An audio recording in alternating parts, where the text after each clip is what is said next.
As we begin, I'd like for us to turn to the Great Hall of Faith chapter, Hebrews chapter 11. And we're going to begin reading there in verse 32. Hebrews chapter 11, beginning in verse 32, and we'll read down through verse 34. 32 through 34 of Hebrews chapter 11. The writer says, "And what more shall I say? For the time would fail me to tell of Gideon and Barak and Samson and Jephthah, also of David and Samuel and the prophets, who through faith subdued kingdoms, worked righteousness, obtained promises, stopped the mouths of lions, quenched the violence of fire, escaped the edge of the sword, out of weakness were made strong, became valiant in battle, turned to flight the armies of the aliens." These 6 men all had a tremendous impact upon the lives of God's people. The first name listed there, Gideon, was probably the least likely to be a hero. Hero being a person who in the face of danger or adversity shows courage even to the point of self-sacrifice. We'll see in a minute when we go back to Judges chapter 6 that we will look at the life of Gideon and see that he was indeed an unlikely hero. One person said, "I think a hero is an ordinary individual who finds strength to persevere and endure in spite of overwhelming obstacles." But Jehovah often used unlikely people to carry out His will. And that's one of the important lessons to learn this morning. God often used very unlikely people to carry out His will. In 1 Corinthians chapter 1, in this first recorded letter we have to the church at Corinth, beginning in chapter 1, verse 26, Paul writes to those Christians there in the city of Corinth, "For you see your calling, brethren, that not many wise according to the flesh, not many mighty, not many noble are called. But God has chosen the foolish things of the world to put to shame the wise. And God has chosen the weak things of the world to put to shame the things which are mighty, and the base things of the world and the things which are despised, God has chosen, and the things which are not, to bring to nothing the things that are, that no flesh should glory in His presence." God uses unlikely people to carry out His will. So when we turn back to Judges chapter 6, we see the account of Gideon. And the first thing we notice is the background to Gideon being in the land and what Gideon was doing and what Israel was doing at this time. In Judges chapter 6, beginning in verse 1, it says, "Then the children of Israel did evil in the sight of the Lord. So the Lord delivered them into the hand of Midian for 7 years." There's the background for Gideon becoming an unlikely hero. Israel did what was evil. They had turned from Jehovah to worshiping idols. They had become idol worshipers. And the hand of Midian prevailed against Israel. Because of the Midianites, the children of Israel made for themselves the dens, the caves, and the strongholds which are in the mountains. So it was whenever Israel had sown, Midianites would come up. Also Amalekites and the people of the east would come up against them. Then they would encamp against them and destroy the produce of the earth as far as Gaza, and leave no sustenance for Israel, neither sheep nor ox nor donkey. For they would come up with their livestock on their tents, coming in as numerous as locusts. Both they and their camels were without number, and they would enter the land to destroy it. Now here God is using the Midianites and the Amalekites to discipline His people. He's trying to get idolatry out of their system. So how's He doing that? He's basically having, they go through the normal planting and so forth, and what happens? These pagan nations, these pagan people who looked like they were without number, there were so many of them, would come and encamp and destroy everything. So that Israel had nothing to eat. So essentially, God was causing a famine for Israel. Not because He hated Israel, but because He loved Israel. And He was trying to rid Israel of idolatry, because they had turned from Him to false gods. So in verse 6, so Israel was greatly impoverished because the Midianites, and the children of Israel cried out to the Lord. They had reached a state of deprivation. They had nothing. These Midianites and Amalekites had came in and had taken everything, so they were in a state of poverty. That's how bad things were for Israel. So the people cry out, and it came to pass when the children of Israel cried out to the Lord because of the Midianites. It was a cry of anguish. Look at what the Midianites are doing to us, Lord. We're your people. What's going on? So the Lord sent a prophet to the children of Israel, who said to them, Thus says the Lord God of Israel, I brought you up from Egypt, and brought you out of the house of bondage, and I delivered you out of the hand of the Egyptians, and out of the hand of all who oppressed you, and drove them out before you, and gave you their land. Also I said to you, I am the Lord your God. Do not fear the gods of the Amorites in whose land you dwell. But you have not obeyed my voice. This was why the prophet was sent. This is why God chose a prophet to send to the Israelites, to remind them of why this was happening. Now God said, look at your history. You know the history, how your ancestors were in Egypt, and how I delivered them, and how other nations had oppressed you and came in, and what had I done? I delivered you. It says you shouldn't be fearing or respecting these false gods. This has all happened. Why? Because you didn't obey my voice. They had turned their backs on Jehovah. And Jehovah said, that's why this is happening. That's why I'm doing this. So now we see what Gideon does. Verse 11, Now the angel of the Lord came and sat under the terebinth tree, which is in Ophrah, which belonged to Joaz the Abizrite, while his son Gideon threshed wheat in the winepress, in order to hide it from the Midianites.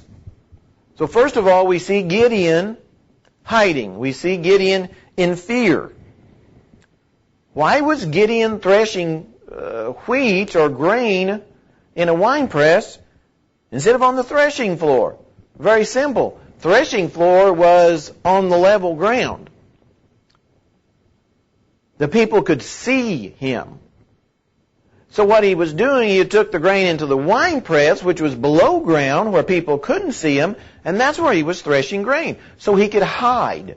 So Gideon, we see him hiding. We see his fear. We can almost picture him nervously looking above the sides to see if the Midianites were close. He was scared. Verse 12. And the angel of the Lord appeared to him and said to him, The Lord is with you, you mighty man of valor. And Gideon said, O my Lord, if the Lord is with us, why then has all this happened to us? And where are all his miracles which our fathers told us about? Saying, Did not the Lord bring us up from Egypt? But now the Lord has forsaken us and delivered us into the hands of the Midianites. See, he's scared, and he's scared because he doesn't believe God is there anymore.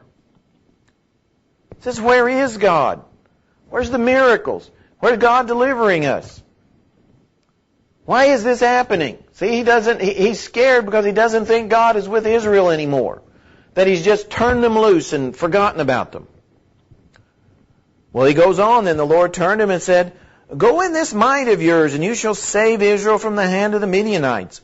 Have I not sent you? So he said to him, O my Lord, how can I save Israel? Indeed, my clan is the weakest in Manasseh, and I'm the least in my father's house. And the Lord said to him, Surely I will be with you, and you shall defeat the Midianites as one man. But he said to him, If now I found a favor in your sight, then show me a sign that it's you who talk with me.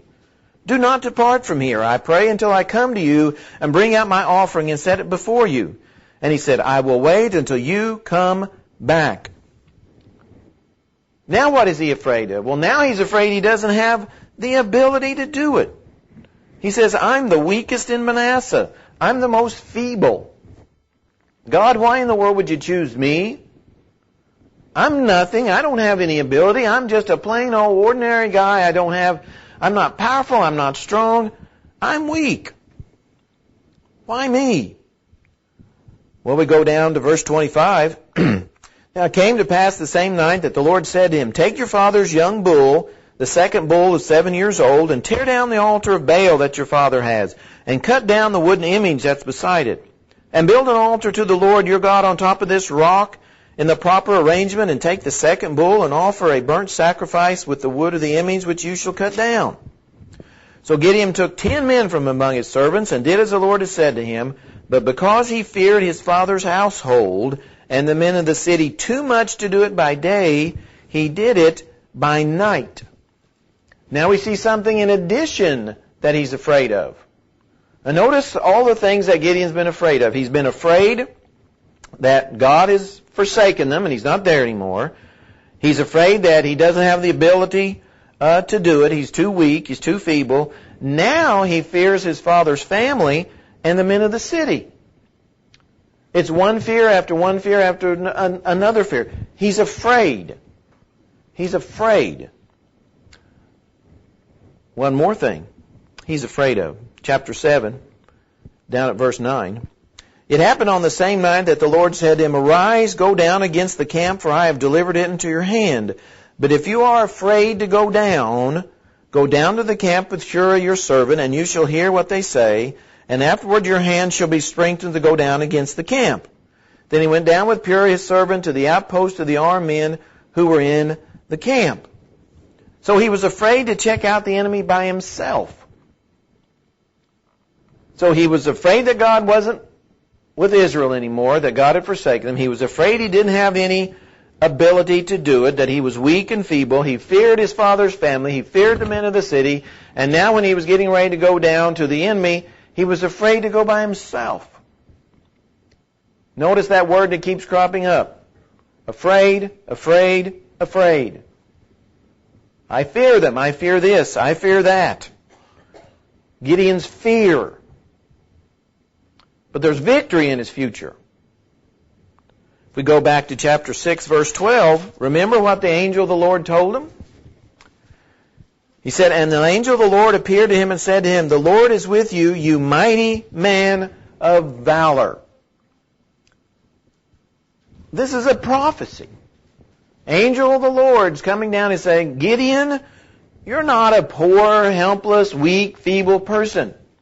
You're a mighty man of valor. What's that going to do? It's supposed to pump him up.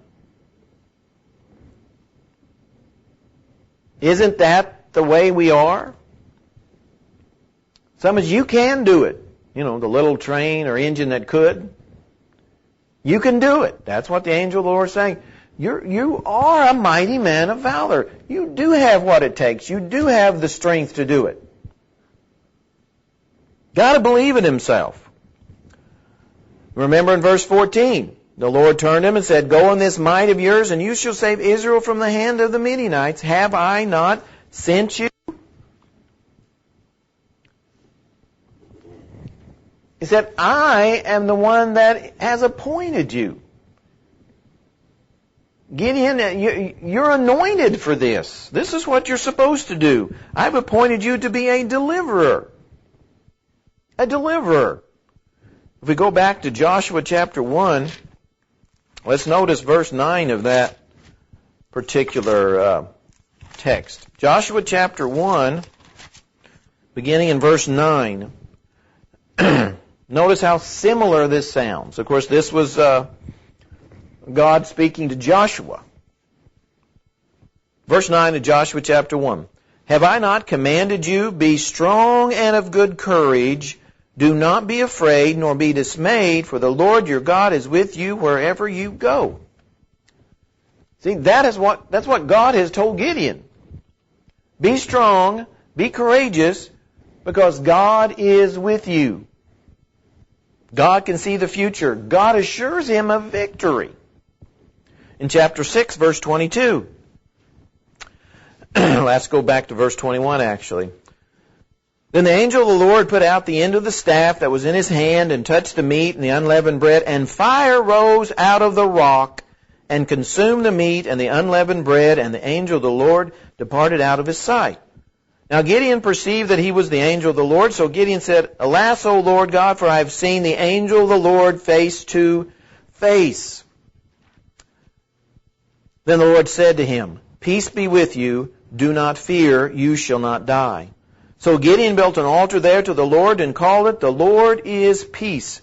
To this day, it's still an Ophrah of the Abiezrites. God had assured him beforehand of victory. Jehovah was his peace. So there was no reason to go into battle afraid or lacking courage or not thinking that you have the ability, because God said, I'm going to be with you to give you peace. I'm going to comfort you from your fear and your not having courage. He says, I'm going to be with you. I'm going to take away that fear if you will let me. And God gave him evidence of that. Still in chapter 6, going down to verse 36, this is one of the stories we remember when we were young about the fleece. But we have to understand why God did it.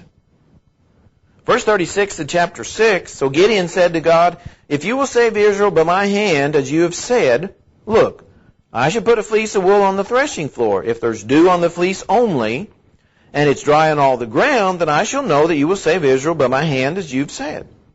And it was so, when he rose early the next morning and squeezed the fleece together, he wrung the dew out of the fleece, a bowl full of water. Then Gideon said to God, Do not be angry with me, but let me speak just once more. Let me test, I pray, just once more with the fleece. Let it now be dry only on the fleece, but on all the ground let there be dew, which would be much more of a miracle in that sense. And God did so that night. It was dry on the fleece only, but there was dew on all the ground. God gave Gideon all the evidence that Gideon needed. He didn't need any more.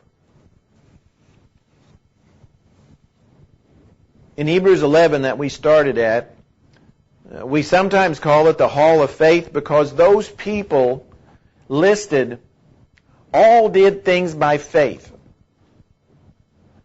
Many of them did things that they were not sure about, and without faith they would have been too afraid to do it. People like Gideon. And we read there in chapter 6 about Gideon's fear, about him being afraid. If I was to ask people to write down the things they fear the most, you probably will be like other people. Usually at the top of the list it's death. Sometimes at the top of the list is speaking in front of people. I'm glad I don't have that fear. I'd be in bad shape. But that's a big fear with a lot of people. Some people are afraid, of course, of their enemies. Some people are afraid of failure. They don't even try because they're afraid they're going to fail. And afraid of what that's going to feel like and what people may say about it. Some people are afraid of inadequacies, of not being able to do what needs to be done. And of course, some people are afraid of the future. But how do we combat that? How do we combat fear being God's people? Well, one of the ways is what we're doing now, worship. Coming together as one people to worship God is a way to combat fear. Because we see those of like precious faith being together, being of one mind, all striving together. So we have that combined strength. We combat fear with thanksgiving by being thankful about all the things that have already been done. Remember, that's what God told Gideon. You know, remember what was done in Egypt. Brought you out of Egypt, your people. Those people who were oppressing you, they were taken care of. Remember the past. And service. We can combat fear by serving other people. Everybody has fears. Everybody has fears. We also saw in chapter 6, one of the things that needed to be done was what? In verses 25 and 26, Gideon was told to take the father's young bull, the second bull is 7 years old, and tear down the altar and sacrifice it. Now remember, Israel was in a famine. All the flocks had been destroyed. They didn't have any food. Where did the bulls come from? Where did the bulls come from? They had obviously been hidden from the enemy somehow. So the people were starving, they were hungry, there was a famine, but they weren't going to destroy these bulls. Because these bulls were going to be used as a sacrifice. As a sacrifice. Consecration. Consecration. It's costly. Now think about these bulls being destroyed and how many people those bulls could have fed. Costly sacrifice.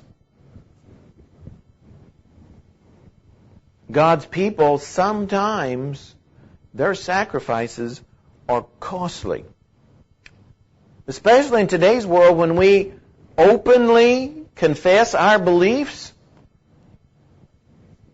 Especially today when you're looked down upon if you don't go with the crowd and if you don't accept all of their immoral acts and so forth, you're looked down upon. But for us, that cost is necessary. So what if the world doesn't like us? So what if the world doesn't agree with us because we're doing what God tells us to do? And we can't back down. Again, we saw that in chapter 6. In verses 31 and 32, Judges chapter 6. But Joash said to all who stood against him, "Would you plead for Baal? Would you save him? Let the one who would plead for him be put to death by morning. If he's a god, let him plead for himself, because his altar has been torn down." Therefore on that day he called in Jerubbaal, saying, "Let Baal plead against him, because he has torn down his altar." What led Joash to do this?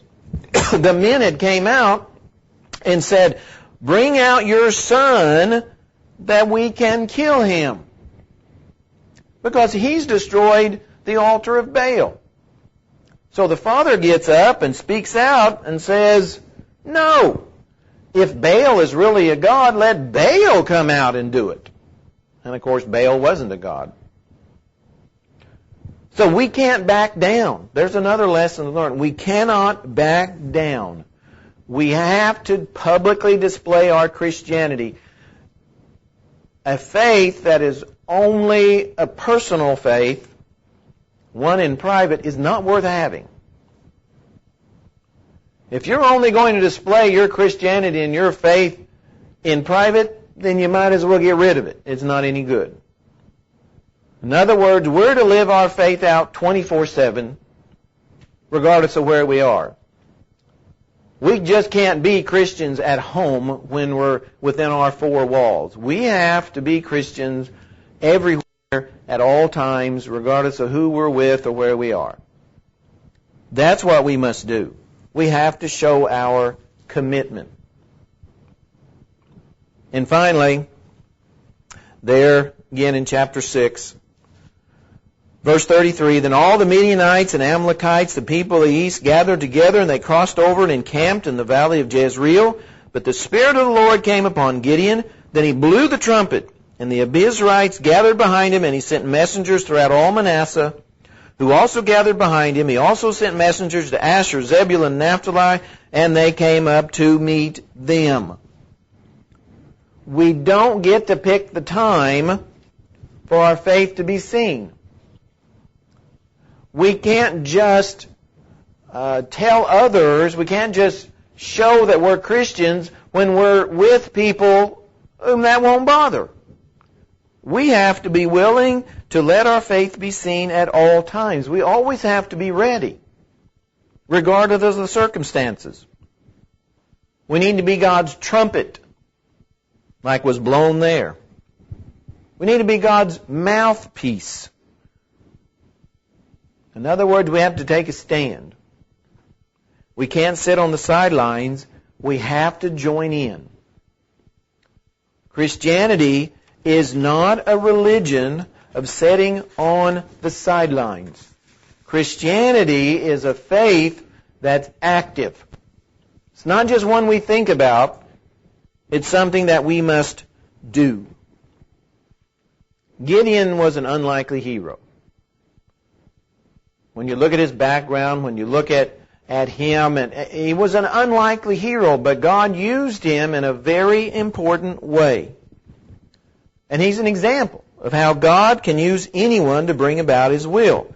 Because when God looks at us, He does not see us for what we are, but for what we can become through Him. We don't do things on our own. It's through God. And that's how Gideon was able to accomplish what he accomplished. God was with him. God was with him. We saw how he was afraid. We saw how all the things that he feared. But what did he do? He went ahead regardless. Yeah, there could have been severe consequences, but he did it anyway. We can't be afraid of our world. Jesus told his disciples, the world hated me, they're going to hate you. They're going to hate you. But he said, you can't be afraid of that. You have to go out into the world and live your Christianity regardless. He says, don't be afraid of those people who can kill the body but can't do anything to the soul. He says, the only person you should fear ever is the one who's able to destroy both body and soul in hell. That's the only one to ever fear. And that's what we learn from Gideon. Yes, he's an unlikely hero. We have to have courage. It takes courage to become a Christian. It takes courage to confess. It takes courage to repent. It takes courage to be baptized. It takes courage to continue to confess wrongs. It takes courage to do that. It takes courage to stand for what's right. But that's what God desires. And we want to hear, well done, good and faithful servant. And if you want to hear that and you need to respond, then we don't want you to wait, but come as we stand and sing this song.